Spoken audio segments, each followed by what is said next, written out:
Hi everyone, here's some handy hints and tips to help you get growing. Even if the only growing space you have is inside your home on a windowsill, you can still grow a variety of plants. Here are some top plants for indoor growing. The first one is the sandwich favourite, cress. This is one of the easiest crops to grow on windowsills. You don't even need compost to get it started. Just sprinkle a few seeds on wet kitchen towel and watch them sprout. And if you do grow cress in compost, it will have a stronger, more peppery flavour. Some types of lettuce are designed to have a few leaves picked at a time as you need them, allowing the rest of the plant to grow, also known as cut and come again salad. Leafy salad leaves are great for windowsills as they can cope with varying amounts of light levels and don't require much compost to grow. Radishes are small root vegetables, easy and quick to grow indoors, and they also work well outdoors in containers. They can be ready from seed to plate in 1 month, so keep sowing seeds for a constant supply of this tasty veg. Nasturtiums and marigolds are not only tasty edible flowers, but they're very effective when grown alongside other crops, as they deter pests and will help keep your windowsill garden healthy. Pansies are a great one for winter and can brighten up your home as well as salads during those dark days. Microgreens are full of nutrition, so keep sowing pea shoots every few weeks for a constant supply and harvest when the shoots are young for maximum flavour and nutrition. Bean sprouts are cheaper to grow at home than buy from the shops and no compost is required, just a clear glass jar, water and seeds designed for sprouting. Herbs are perennial plants which can be grown all year round. They're low maintenance and will add a fantastic fragrance to your home. Thyme and oregano are best on sunny windowsills and also work well in hanging baskets. Chives and mint are better for shadier areas. Chilies are another perennial crop great for growing indoors, and homegrown chilies have much better flavour than shop-bought ones. Chilies are hungry plants, so remember to feed them weekly with a potassium-rich fertiliser as soon as they begin to flower. And keep harvesting them regularly to encourage more chilies to form.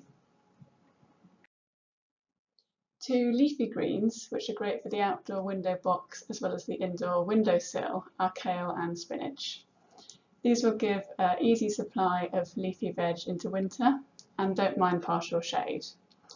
Also, like cut and come again lettuce, if you keep picking leaves when they're young as you need them, they will keep on growing and give you a longer harvest period. So for those of you who have a postage stamp patio, balcony or small patch of soil, there are even more plants you can grow which need a bit more space than a windowsill. Beetroot is a really easy to grow veg which can be grown for most of the season and ideal eaten alongside cut and come again salads. Some tomato varieties are specifically designed for growing in hanging baskets, making a really attractive and productive use of space. You can also get dwarf varieties as well, which are bushy and work well in containers. Tomatoes are best in a sunny, sheltered spot, and remember to keep them well watered and fed for the best harvest. Watercress is perfect for that shady corner you never knew what to do with. Just root a few stems of watercress in a jar of water, and once the roots have grown, plant into a container of wet compost and keep it consistently damp. Dwarf broad bean varieties are bushier than others and do really well in containers, and they also don't need staking, which makes them even more low maintenance. And some varieties can be sown in autumn for a nice early spring crop. Growing strawberries in window boxes or hanging grow bags are very productive ways of growing these lovely sweet delights in a corner of your garden and also make the most of any vertical space you have. So now you have some ideas for which plants to grow, here are some top do's and don'ts to help you get started. Definitely do grow what you love. When space is at a premium, there's really no point growing anything you don't like. Do make the most of vertical space, like walls, fences and balconies, to utilise all available growing space. Do so in succession. So this means having seedlings ready to go into the soil or containers once the previous crop has been harvested.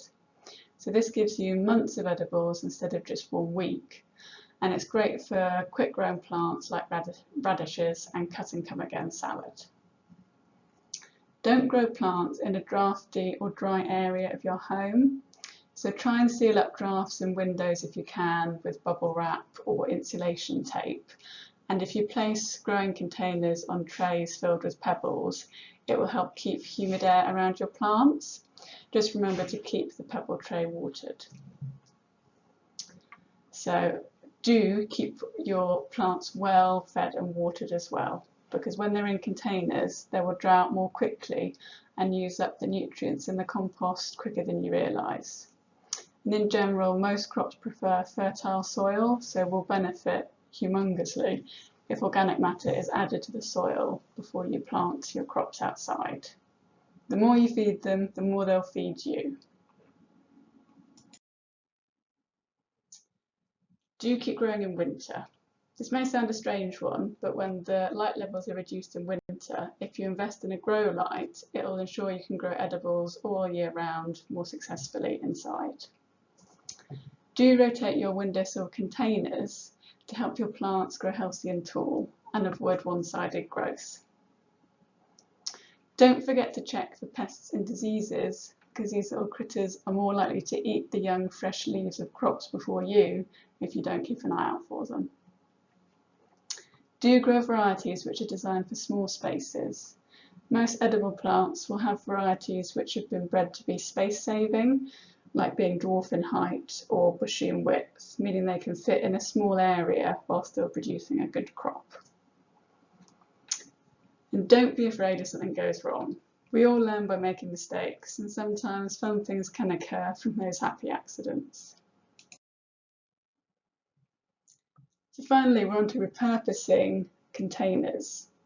So reusing items you might otherwise throw away for growing containers is not only more creative and cheaper than buying ready-made plant pots, but it's also an easy way to make your gardening more eco-friendly.